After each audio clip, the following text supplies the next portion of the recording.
Welcome student. आज इस video में मैं आपसे बात कर रहा हूं regarding combustion and flame chapter के बारे में। ये जो चैप्टर है आपका, ये डील करता है इन द प्रोसेस ऑफ कंबशन कि ये प्रोसेस क्या है, कितने टाइप के हैं। साथ ही साथ आपका ये भी डील करता है कि ये कंबशन प्रोसेस होने के लिए क्या क्या रिक्वायरमेंट है, ठीक है। और फ्लेम के बारे में भी ये डिटेल में जाता है। जैसा कि आप स्क्रीन पे देख सकते हैं, आपका एक एलपीजी फ्लेम या कैंडल फ्लेम, क्या बेसिक डिफरेंसेस हैं इसमें, फ्लेम्स के कितने जोन्स होते हैं। डिटेल आपका दोनों के बारे में आज हम देखने वाले हैं। चलिए शुरू करते हैं। जो बातें हमारे दिमाग में आती है रिगार्डिंग जो कंबशन प्रोसेस है, उसमें पहली चीज है तो कि हमारे घरों में जो फ्यूल कौन कौन से आपके इस्तेमाल होते हैं, या आपका जो ऑटोमोबाइल्स वो रन करते हैं तो उनमें कौन से फ्यूल्स इस्तेमाल होते हैं। देखिए, शहरी इलाकों की बात करें तो एलपीजी आजकल हर जगह इस्तेमाल होता है, आपका लिक्विफाइड पेट्रोलियम गैस। आप जानते ही होंगे, आपके घरों में भी एलपीजी के सिलेंडर्स आते होंगे, उन्हीं का यूज करके घरों में खाना बनाया जाता है। पर आज भी गाँव में आपका वुड का इस्तेमाल किया जाता है, काउडंग केक्स का इस्तेमाल किया जाता है, केरोसिन भी यूज होता है। आज कई जगह पर केरोसिन भी आपका जरूर इस्तेमाल किया जाता है। पहले वो काफी यूज होता था केरोसिन, जब एलपीजी का इतना आपका विस्तार नहीं हुआ था, पर आजकल एलपीजी हर जगह तक पहुंच चुका है। और ऑटोमोबाइल्स के बारे में तो हम जानते हैं, जो दो मेन आपके हैं, that is petrol and diesel, इन्हीं का इस्तेमाल किया जाता है। पर क्योंकि इनसे पोल्यूशन बहुत ज्यादा होता है, इसीलिए आजकल आपका जो गवर्नमेंट है वो सीएनजी का इस्तेमाल काफी करती है, कंप्रेस्ड नेचुरल गैस का, क्योंकि वो आपका पोल्यूशन फ्री है और साथ ही साथ उनकी एफिशिएंसी भी ज्यादा है आपका, और आपका एनवायरनमेंट भी सही रहता है compare to petrol and diesel vehicles. चलिए देखते हैं कंबशन प्रोसेस क्या है आपका। देखिए, कंबशन क्या है। कंबशन होता है वो प्रोसेस, केमिकल प्रोसेस, जिसमें एक सब्सटेंस आपका ऑक्सीजन के साथ रिएक्ट कर रहा है और हीट एनर्जी दे रहा है। Substance is reacting with oxygen to give off heat. अब इस हीट का आप कैसे इस्तेमाल करते हैं आपके ऊपर है। आप खाना बनाने में इस्तेमाल कीजिए, किसी चीज को गर्म करने में इस्तेमाल कीजिए, किसी मशीन को चलाने में इस्तेमाल कीजिए, या आप गाड़ी को चलाने में इस्तेमाल कीजिए। आपके ऊपर है कि आपने कैसे उस मशीन को डिजाइन किया है। पर कंबशन क्या है, सिंपल सा प्रोसेस है जिसमें आपका सब्सटेंस ऑक्सीजन के साथ रिएक्ट कर रहा है और हीट दे रहा है। ना जो सब्सटेंस है जो रिएक्ट कर रहा है, that is called a combustible substance, क्योंकि वो कंबशन अंडरगो कर रहा है। That is combustible. आगे हम देखेंगे कंबस्टिबल, नॉन कंबस्टिबल, पर यह आपका कंबस्टिबल कहलाता है, जो आपको हीट देता है, जिसका हम उपयोग कर सकते हैं। इनको आप फ्यूल भी कहते हैं, ठीक है। दीज सब्सटेंसेस जो हीट देते हैं, जिनका हम यूज करते हैं अपने डे टू डे लाइफ में या एट डिफरेंट जगह पर, वो आपका फ्यूल्स कहलाते हैं। ना जो फ्यूल्स हैं आपका, जैसा मैंने कहा, ये वो सब्सटेंस है जो कंबशन अंडरगो करते हैं, ठीक है। They undergo the combustion process. ना फ्यूल तो आपके कई स्टेट में पाए जाते हैं, जैसे सॉलिड, लिक्विड, गैसेस फ्यूल भी है आपका। गांव में जैसे हमारा लकड़ी का इस्तेमाल किया जाता है, काउडंग केक का इस्तेमाल किया जाता है। फिर आपका पेट्रोल, डीजल, केरोसिन, ये सब आपके लिक्विड फ्यूल्स हैं। आपका जो बायोगैस है, मीथेन है, ये आपका गैसेस फ्यूल है। तो आपके तीनों स्टेट में आपके फ्यूल्स मिलते हैं, ठीक है। सॉलिड्स भी हैं, लिक्विड भी हैं और गैस भी हैं आपके। नाउ, जैसा मैंने आपसे अभी थोड़ी देर पहले कहा कि हम बेसिकली, क्योंकि फ्यूल को जब हम डिफाइन करते हैं तो हम बात करते हैं इन टर्म्स ऑफ कंबस्टिबल। क्यों कंबस्टिबल है, वो हमें हीट देगा, जिसका उपयोग करके हम डिफरेंट वर्क कर पाएंगे। पर ऐसे भी सब्सटेंसेस हैं जो कंबस्टिबल नहीं है। जैसे आप यहां देखिए, आपका ये स्टोन है, या आपका ये ग्लास है, या ये नील है। ऊपर के जो है आपके वुड हुआ, मैच स्टिक हुआ, कोल हुआ, ये आपके कंबस्टिबल हो गए, ये आपको हीट देंगे, जिसका आप यूज कर सकते हो।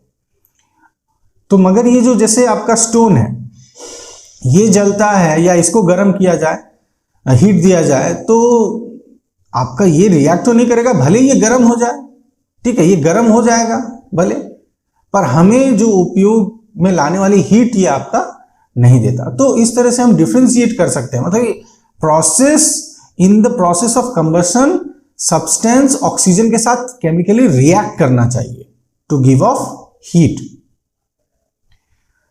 नाउ देखिए, बार बार जो बात आती है ऑक्सीजन ऑक्सीजन की, तो उसी चीज को लेके यहाँ एक एक्टिविटी, काफी यूजफुल एक्टिविटी है। आप देखिए यहाँ तीन पार्ट में इसको किया गया है ABC में। फर्स्ट पार्ट में आपका जैसे आप देख सकते हैं यहाँ पर एक कैंडल को जलाया गया है, उसके ऊपर एक ग्लास टम्बलर या कोई भी यूटेंसिल रखा गया है, कंटेनर रखा गया है, और नीचे से दो लकड़ी का या ऐसा कोई भी सपोर्ट लगा दिया गया है। वो नीचे से आप दो ऐसे लंबे लंबे पैरेलल लाइंस टाइप का देख रहे हैं, वो दो लकड़ियां मान लीजिए, उनको लगाने से क्या होगा कि नीचे जगह थोड़ी सी बची रहेगी, तो हवा अंदर आ सकती है। तो आप देख सकते हैं ए में आपका कैंडल जल रहा है, नो प्रॉब्लम। बी में हमने क्या किया, वो दोनों लकड़ियों को हटा दिया। अब जैसे ही वो दोनों लकड़ियों को हटाया, आपका वो लकड़ी वहां से हटते ही जो आपका ग्लास है वो पूरा नीचे के सरफेस को टच करने लगा, तो हवा को अंदर जाने का रास्ता आपने बंद कर दिया।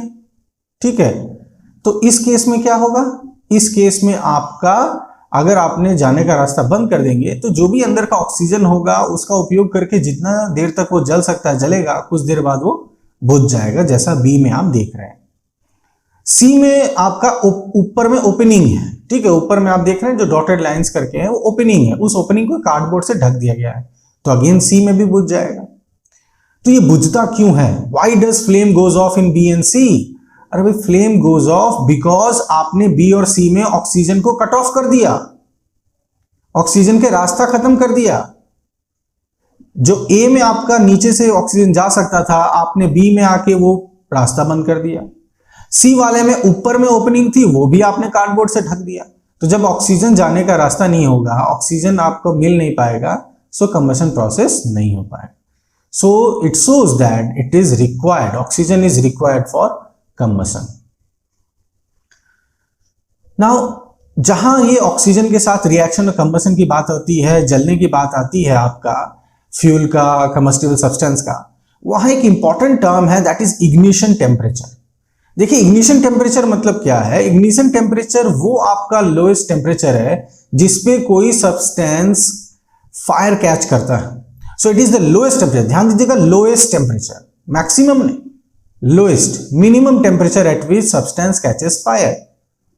तो आपने देखा होगा कि कई बार आप किसी सब्सटेंस को आप आग दे लगा रहे हैं, जलाने की कोशिश कर रहे हैं, समय ले रहा है, उस समय इसलिए ले रहा है क्योंकि उसका इग्निशन टेम्परेचर अभी रीच नहीं किया है, उसका टेम्परेचर में भी हाई होगा, आपको और हीट देना पड़ेगा सो दैट सब्सटेंस का इग्निशन टेम्परेचर रीच कर जाए।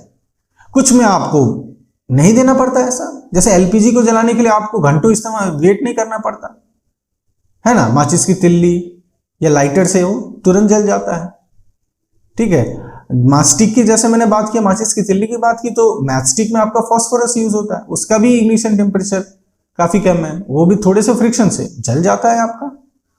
ठीक है, पर ऐसे भी सब्सटेंस है जिनका इग्निशन टेम्परेचर बहुत हाई होता है, तो उनमें काफी समय लगेगा आपको। ठीक है, सो कंबस्टिबल सब्सटेंस का यूजफुल आपका तभी है वो जब उसका इग्निशन टेम्परेचर बहुत ज्यादा भी लो ना हो और बहुत ज्यादा हाई भी ना हो, मतलब मीडियम में रहे। क्योंकि देखिए बहुत ज्यादा अगर लो हो जाएगा तो वो खतरा भी हो सकता है, क्योंकि रूम टेम्परेचर पे ही वो जलना शुरू हो जाए। अब बहुत हाई है तो आपको बहुत ज्यादा हीट देना पड़ जाएगा, तो वो प्रैक्टिकल भी नहीं है।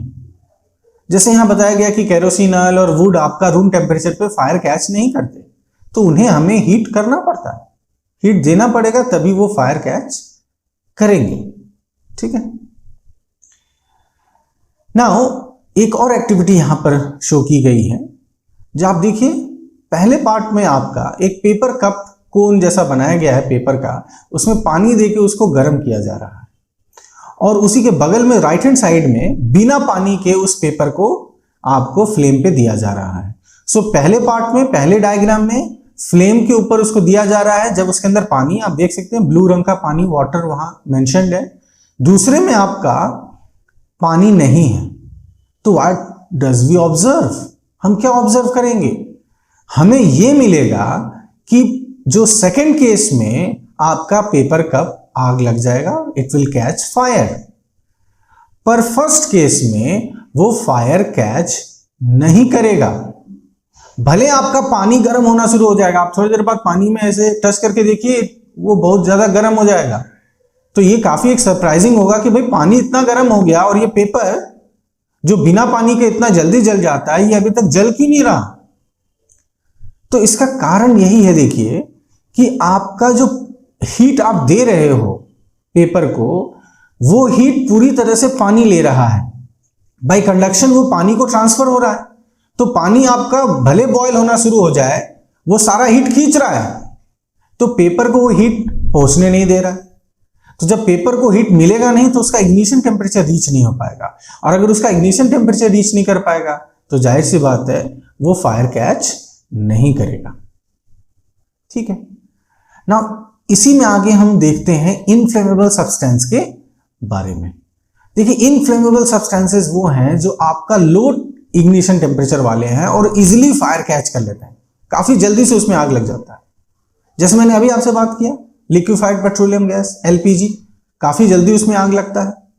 पेट्रोल है आपका, ठीक है, अल्कोहल्स है, कई सारे ऐसे प्रोडक्ट होते हैं अल्कोहल के जिसमें बोला जाता है कि आपको फायर से दूर रखना है। जैसे आपको पता है जो डिओड्रेंट होते हैं, डीओज होते हैं, उनको हमेशा कहा जाता है कि आपको फायर से इनसे दूर रखना है या खुले सन में नहीं रखना है। सो ये सब आपको कारण इसीलिए बोला जाता है क्योंकि ये इनफ्लेमेबल सब्सटेंसेस है जो जल्दी से लो टेम्परेचर पर ही फायर कैच कर लेते हैं, और इनको हम कहते हैं इनफ्लेमेबल सब्सटेंसेस। नाउ फायर का जो खतरा है, जैसे अब इनफ्लेमेबल सब्सटेंसेस है, जल्दी फायर कैच कर लेगा, कुछ प्रॉब्लम हो गया, शॉर्ट सर्किटिंग हो गई, आग लग गया, तो ये फायर बहुत बड़ा इशू है आपका। घरों में भी लग सकता है, फैक्ट्रीज में लगता है, वर्किंग प्लेस में लगता है, ये हर जगह आपने न्यूज में, हर जगह आपने आसपास भी इसको देखा हो सकता है। तो इसको कैसे हम कंट्रोल करते हैं? पहली बात तो जहां आग लगे हमें फायर डिपार्टमेंट को बुलाना चाहिए, फायर आपको स्टेशन को फोन करके, मैसेज करके उनको बुलाना चाहिए। तो वो जब आते हैं आपका, तो वो क्या क्या चीजें करते हैं उस फायर को कंट्रोल करने में, ठीक है। सो बेसिकली वो क्या करते हैं, जैसे आप देख ही रहे हैं, वो पानी उसके ऊपर फेंकते हैं। पानी उसके ऊपर जाने से क्या होता है, आपका एक तरह से उसका इग्निशन टेम्परेचर कम हो जाता है, क्योंकि पानी एक कूलिंग इफेक्ट देता है। उस कूलिंग इफेक्ट के कारण इग्निशन टेम्परेचर लो हो जाता है और आग बुझ जाएगी, क्योंकि आग तभी लगेगी जब इग्निशन टेम्परेचर रीच करता है। साथ ही साथ जो वाटर वेपर आपके प्रोड्यूस होते हैं वो भी आपका एक तरह से सब्सटेंसेस को कवर करते हैं, सो दैट आपका supply of air cut off हो जाए या ऑक्सीजन सप्लाई कट ऑफ हो जाए सब्सटेंस से। तो इस तरह से आपका वो प्रिवेंट करता है। यहां ध्यान रखने वाली बात यह है कि अगर बिजली द्वारा आपका आग लगा हो या ऐसे चीजों पे लगा हो जहां इलेक्ट्रिसिटी है, वहां हमें पानी का इस्तेमाल नहीं करना चाहिए, क्योंकि वो खतरा भी हो सकता है आपका। सो जैसे मैंने बात किया, पानी द्वारा उसको कंट्रोल किया जाता है आपको, वो उसको इग्निशन टेम्परेचर को लो कर देता है, और मतलब इग्निशन टेम्परेचर को रीच नहीं करने देता, टेम्परेचर को लो कर देता है, साथ ही साथ आपका वाटर वेपर कवर कर लेते हैं। तो भाई फायर प्रोड्यूस करने के लिए, फायर के लिए जो मेन चीजें क्या हैं, क्योंकि उन मेन चीजों को अगर हम जानेंगे तभी हम फायर को कंट्रोल कर सकते हैं। सो जो तीन मेन चीजें हैं वो है फ्यूल, जो सब्सटेंस जो आग पकड़ रहा है, एयर ऑक्सीजन जिसके कारण वो जलेगा आपका, और जिसको कंटिन्यूस सप्लाई चाहिए तभी वो जलता रहेगा, कंबशन प्रोसेस होगा। क्योंकि ध्यान रखिएगा, जब हमने कंबशन को डिफाइन किया था तो वहां क्लियरली मेंशन है कि कंबशन प्रोसेस में ऑक्सीजन इन्वॉल्व। और तीसरी है हीट, मतलब हीट मिलेगा, इग्निशन टेम्परेचर रीच होगा, तभी वो आग पकड़ेगा। सो बेसिकली वाटर द्वारा या आप फायर एक्सटिंग्विशर द्वारा आप इन्हीं जो तीनों पार्ट्स हैं इन पे आप हिट करते हैं, इन्हीं चीजों को आप कंट्रोल करते हैं, इनको आप रिमूव करते हैं। क्योंकि अगर आप फ्यूल को रिमूव कर दें, जिस पे आग लगी है, बंद हो जाएगा। ऑक्सीजन सप्लाई बंद कर दें, जिस चीज सब्सटेंस को आग लगी है ऑक्सीजन सप्लाई बंद कर दो, आग बुझ जाएगी।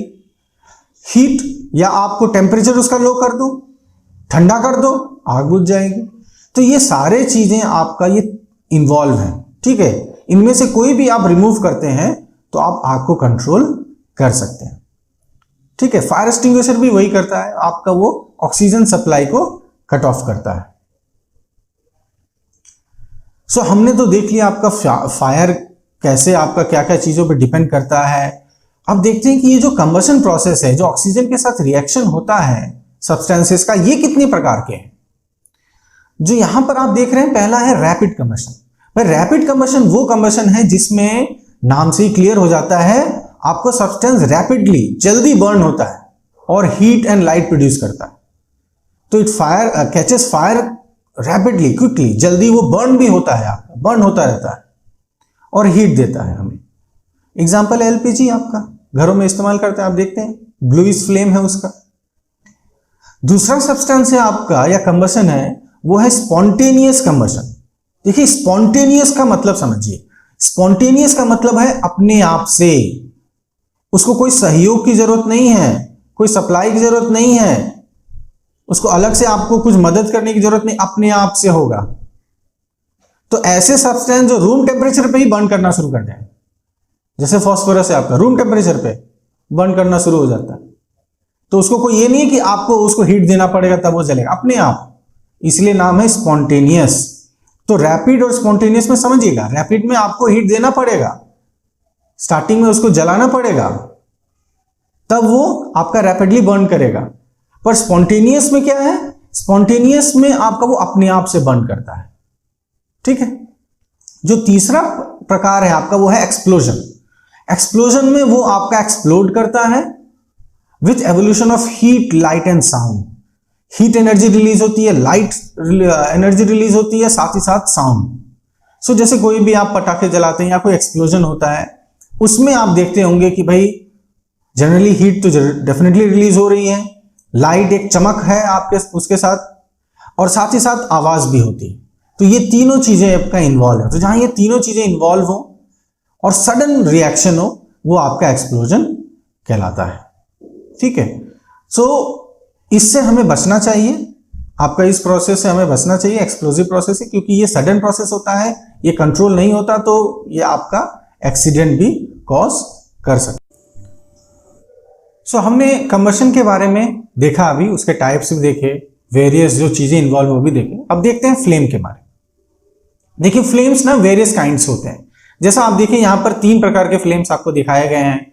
एक लकड़ी जिस तरह से जल रही है, साथ ही साथ कैंडल जो आपका वैक्स का आपका है, साथ ही साथ एक केरोसिन लैम्प को भी यहां शो किया गया है।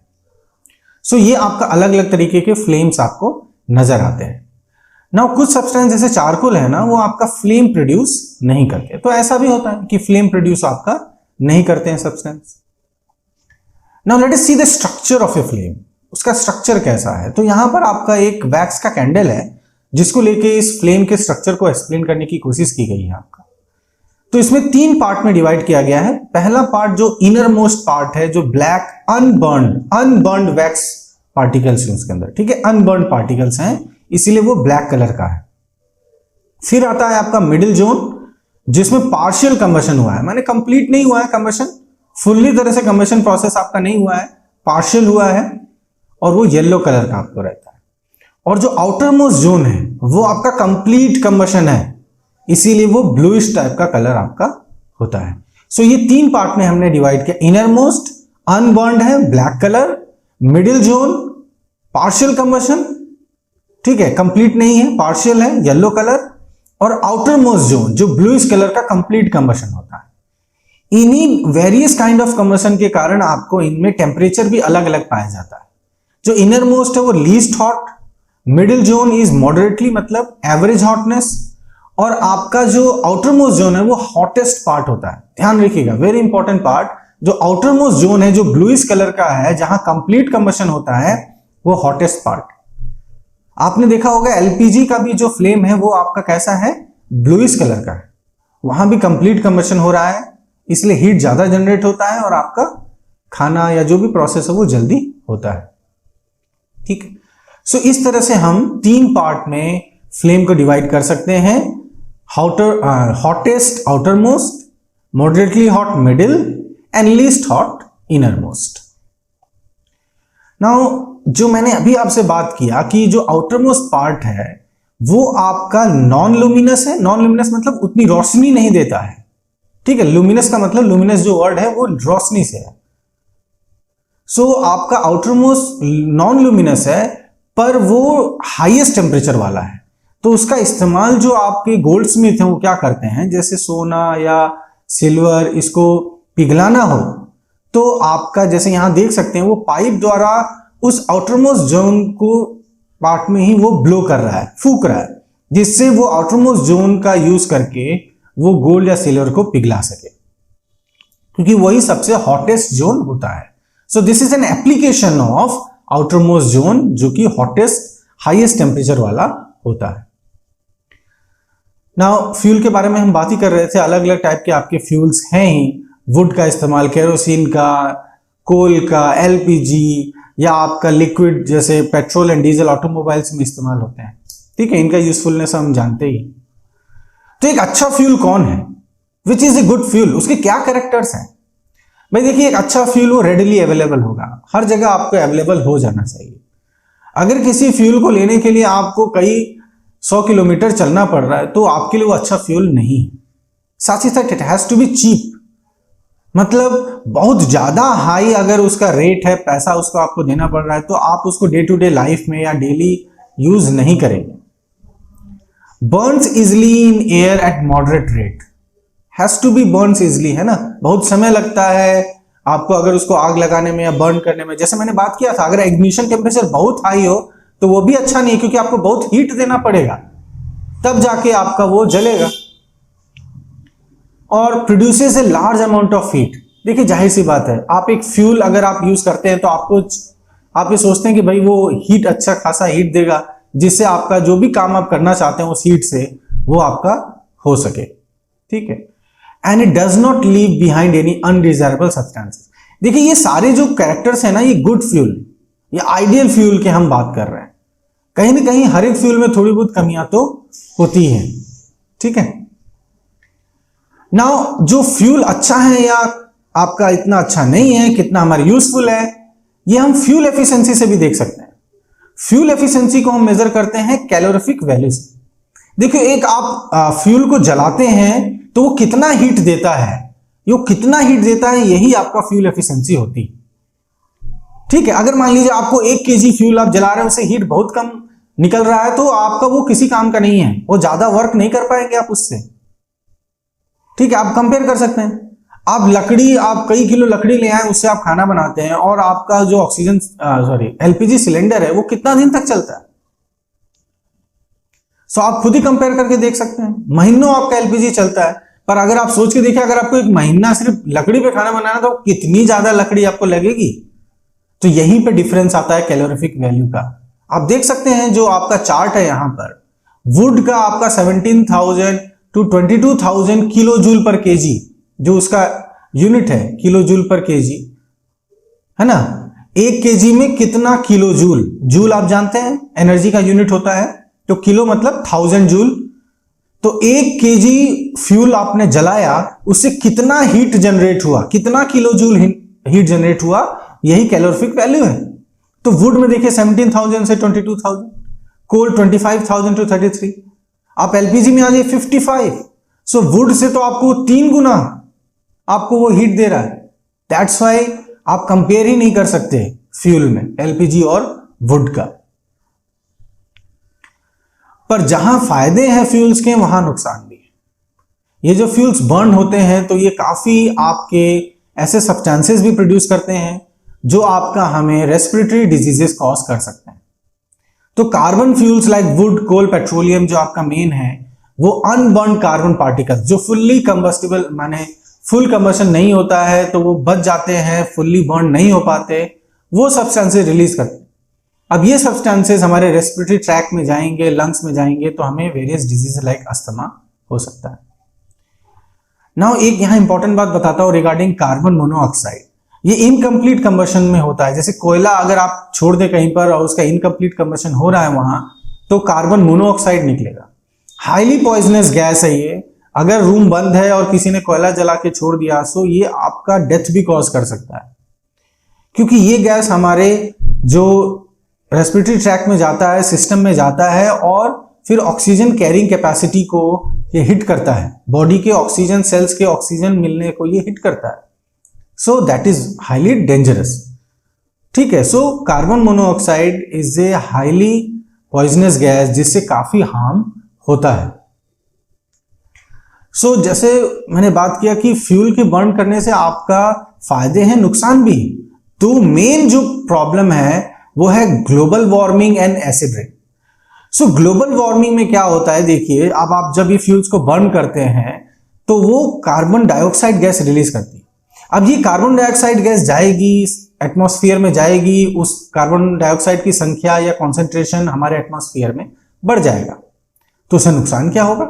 नुकसान ये होगा कि जब सनलाइट आपका सरफेस से रिफ्लेक्ट होके वापस जाएगा, अर्थ सरफेस से रिफ्लेक्ट होके, तो उसको वो ट्रैप कर लेता है, बांध लेता है। तो उससे क्या है, गर्मी होती, गर्मी बढ़ती, एवरेज टेम्परेचर आपका बढ़ने लगता है अर्थ का। तो अगर एवरेज टेम्परेचर बढ़ेगा तो it affects, polar ice caps melt होंगे, सी लेवल इंक्रीज कर जाएगा, साथ ही साथ आपका कई सारे आपके ग्लोबल वेदर एनोमलीज होंगे, ऐसे वेदर कंडीशंस होंगे जो आप समझ नहीं पाएंगे। जहां बारिश होती थी वहां बारिश नहीं हो रही है, या कहीं बहुत ज्यादा बारिश हो रही है, माने इस तरह के वेदर प्रॉब्लम्स आपको आने लगते हैं। जो दूसरा प्रॉब्लम है दैट इज एसिड रेन्स। देखिए ये जो फ्यूल्स हैं आपका, ये सल्फर डाइऑक्साइड या नाइट्रोजन के ऑक्साइड्स भी आपका रिलीज करते हैं एटमॉस्फेयर में। जब ये बर्न करते हैं ना तो सल्फर डाइऑक्साइड या नाइट्रस ऑक्साइड आपको रिलीज होते हैं। ये ऑक्साइड्स ऑफ सल्फर और नाइट्रोजन आपका जाके रेन वाटर के साथ मिक्स होके मिल के आपका एसिड बनाते हैं। ठीक है, oxides of sulphur and nitrogen mix हो गए किसके साथ? पानी के साथ। ठीक है, वाटर के साथ, रेन वाटर के साथ मिक्स होके आपका इन्होंने एसिड बनाया। ये एसिड आपका रेन के साथ फॉल करता है, it damage the crops, building, soil, सबको ये डैमेज करता है। इसी को हम एसिड रेन कहते हैं। फ्यूल के हमने फायदे कई देखे इस चैप्टर में, पर ध्यान रखिएगा ये सब प्रॉब्लम भी है। इसीलिए क्लीनर और क्लीनर फ्यूल की तरफ हम बढ़ना चाहते हैं, या ऐसे फ्यूल की तरफ बढ़ना चाहते हैं जो पोल्यूशन काफी कम हो, ऐसे ऑक्साइड्स उससे न निकले। ठीक है, ये है आपका चैप्टर कंबशन एंड फ्लेम, जिसमें डिटेल में हमने कंबशन और फ्लेम के बारे में देखा। आज के लिए इतना ही।